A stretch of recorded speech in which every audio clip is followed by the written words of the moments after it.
इस वीडियो में आपका स्वागत है। आज हमने लिया है कक्षा 12 प्राविधिक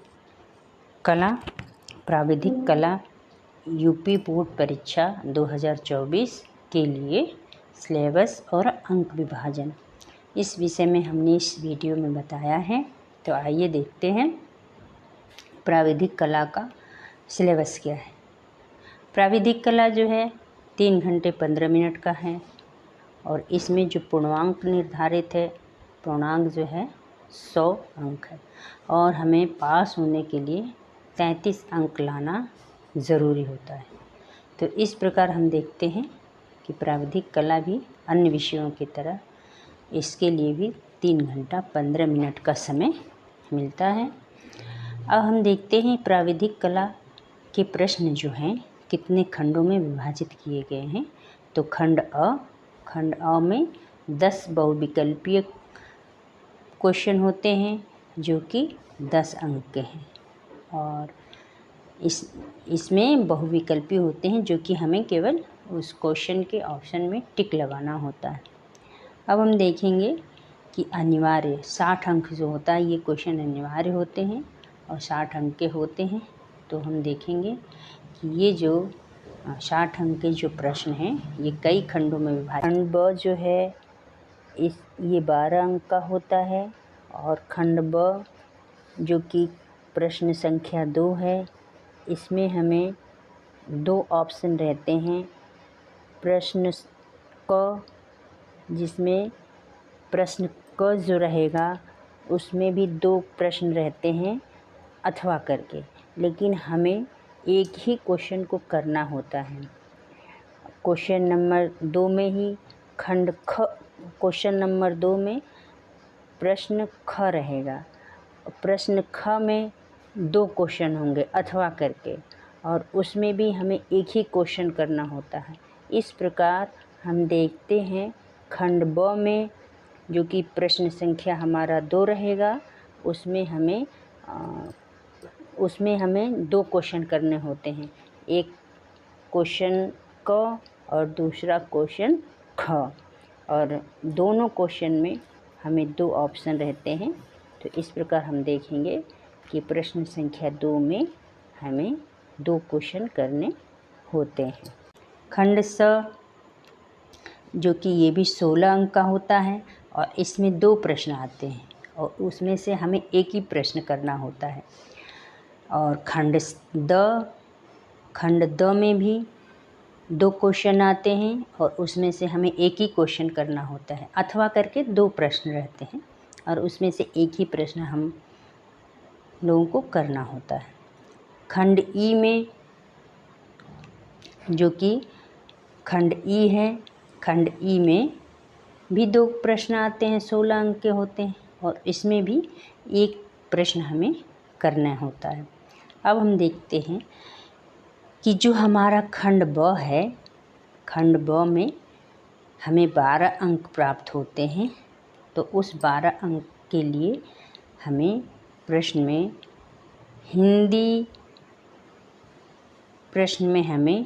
हिंदी तथा बड़े कैपिटल लेटर में प्रकाश छायायुक्त अक्षर रोमन आधुनिक, साथ साथ तिरछी लिखावट में एक वाक्य लिखना होगा। मतलब 2 प्रश्न जब करने होते हैं तो उसमें ये सब जो हमारा सिलेबस है इसको हमको फॉलो करना होता है।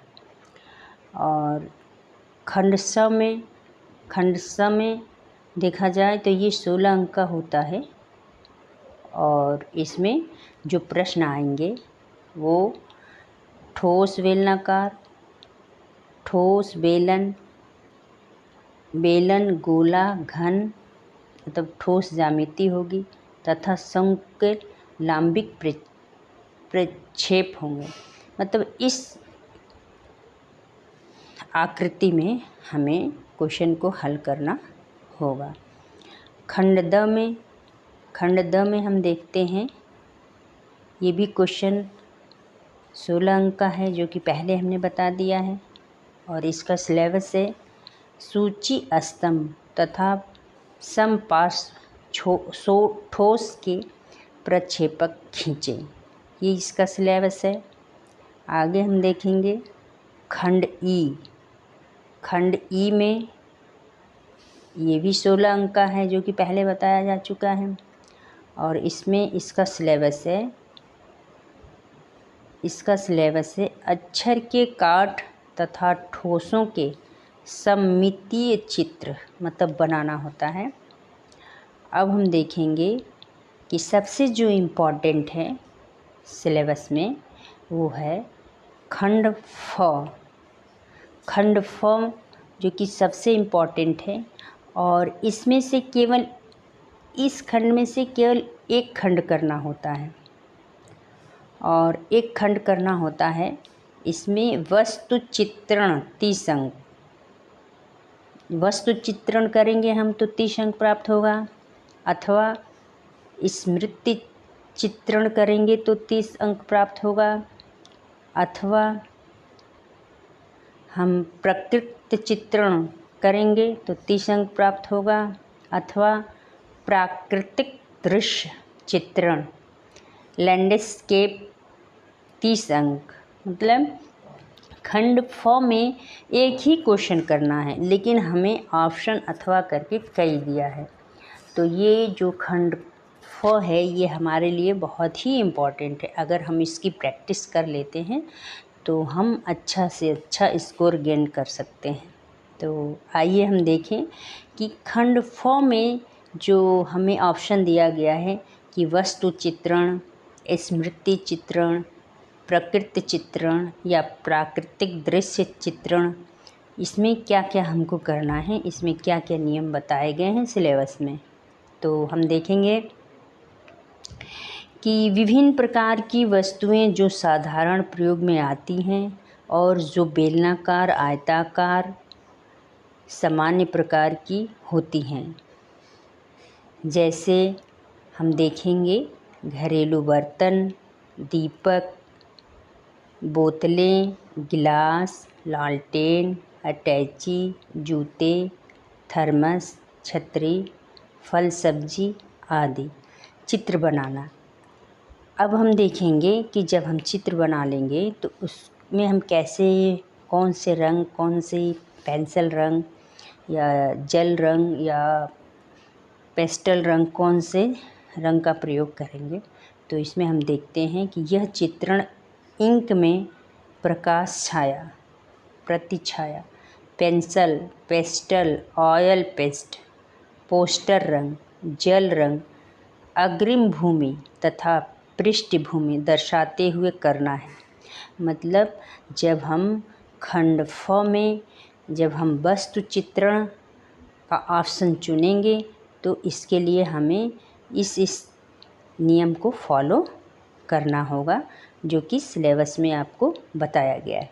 आगे इस पे टिप्पणी की गई है कि चित्र संयोजन 20 सेमी से कम ना हो। मतलब जो हम चित्र बनाएं वो 20, जिसका संयोजन हम करें वो 20 सेमी से कम ना हो। वस्तु समूह एक आयताकार व अन्य बेलनाकार या गोलाकार वस्तु का होना चाहिए, जिसका आपस में समन्वय भी होना चाहिए। वस्तु को कम से कम 40 सेमी ऊंचाई पर रखा होना चाहिए। तो इस तरह जब हम वस्तु चित्रण को जब हम चूज़ करेंगे, हम जब उसको उस ऑप्शन को करेंगे तो हमें ये नियम फॉलो करना होगा। अथवा हम प्रकृति चित्रण अगर करना चाहते हैं तो प्रकृति चित्रण के लिए क्या सिलेबस है, आइए हम देखते हैं। प्रकृति चित्रण के लिए पुष्प जैसे कनेर, गुड़हल, इससे तो आप लोग परिचित हैं और आपके वातावरण में ये आसानी से मिल जाता है। आप इसको लीजिए और इसका प्रैक्टिस करिए, देखिए। पेंजी, कलियाँ, डंठलों, पत्तियों, संपूर्ण पौधे के चित्र, मतलब संपूर्ण पौधे का चित्र बनाने का प्रैक्टिस करिए। उसमें प्राकृतिक रंगों में छाया, प्रकाश, प्रतिछाया दर्शाते हुए बनाना है।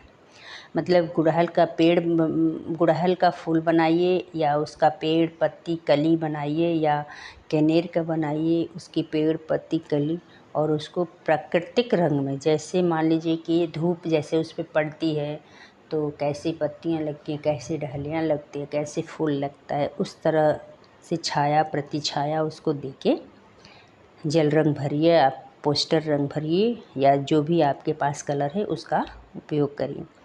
तो इसमें हम देखते हैं कि जब हम उसका चित्र बना लेंगे तो हम कौन से कलर, जेल रंग, पेस्टल रंग, पोस्टर रंग का प्रयोग कर सकते हैं। पौधे व पुष्प पत्तियों के प्रत्येक अंग जोड़ बनाने में विशेष ध्यान रखना चाहिए। मतलब इस सिलेबस में कहा गया है कि पौधे व पुष्प पत्तियों के प्रत्येक अंग को जोड़ बनाने में विशेष ध्यान देना चाहिए। मतलब जैसे वो बनाया गया है उसके हिसाब से, जहाँ जोड़ जैसे जैसे उसमें जोड़ है वैसे वैसे उस पर ध्यान देना चाहिए। अब हम आते हैं अथवा स्मृति चित्रण। मतलब ऑप्शन में दिया गया है कि स्मृति चित्रण का भी ऑप्शन आप चूज कर सकते हैं। स्मृति चित्रण में आपको के लिए क्या सिलेबस है, वस्तु चित्रण या प्रकृति चित्रण के साथ साथ स्मृति चित्रण सफ़ेद कागज़ पर प्रकाश, छाया, प्रतिछाया सहित निम्न वस्तुओं में से किसी एक का चित्र बनाना होगा। मतलब कह रहा है कि जो भी आपको इस सिलेबस में दिया गया है वो आपके प्रश्न में आ सकता है, और इसमें से कोई एक आपके प्रश्न में आएगा, उसको आपको बनाना होगा। जैसे दिया है घरेलू बर्तन, क्रॉकरी, शीशे, एनिमल एवं अन्य दैनिक जीवन की छोटी छोटी वस्तुएं, या सरल पशु पक्षी जैसे कुत्ते, बिल्ली, खरगोश, हिरण, हाथी, पक्षी, बतख, मोर, तोता, मुर्गा, कबूतर, हंस आदि।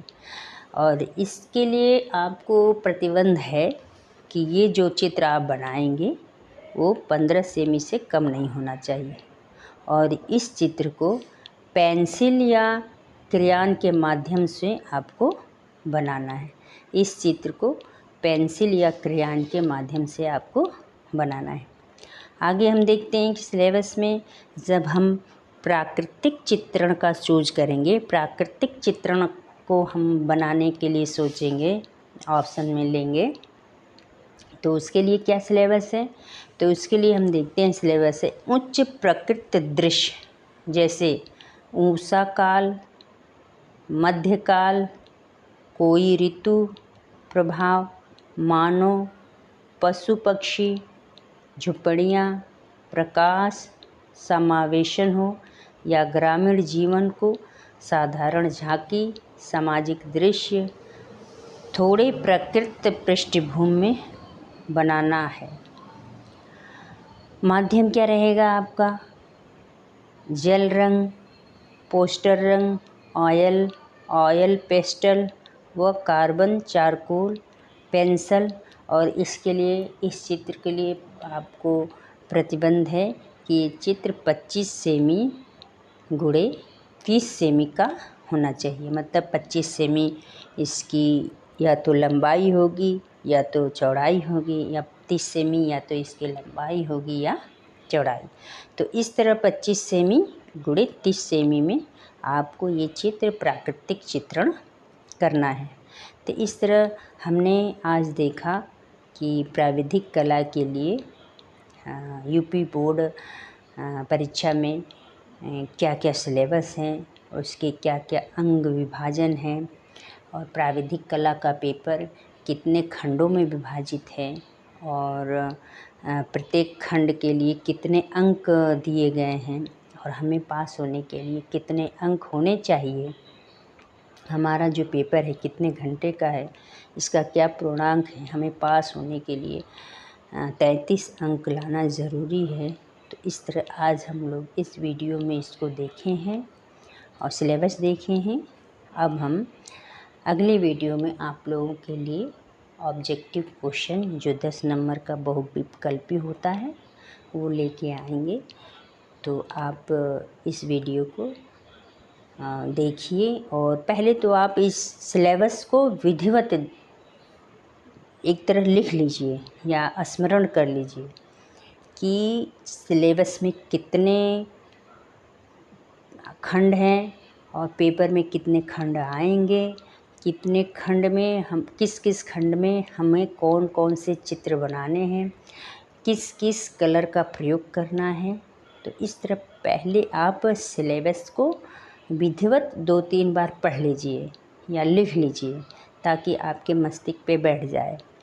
और इस तरह हम अगले वीडियो में आप लोग के लिए ऑब्जेक्टिव क्वेश्चन लेके आएंगे जो कि 10 नंबर का होता है।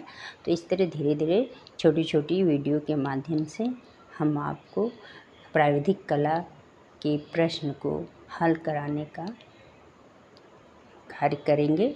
तो आप इस वीडियो को देखिए और लाइक, सब्सक्राइब और कमेंट करिए और शेयर करिए अपने दोस्तों में। और जो भी अगर कोई और मतलब इसमें सुधार करना है तो बताइए। और इस वीडियो को देखने के लिए आपका बहुत बहुत धन्यवाद।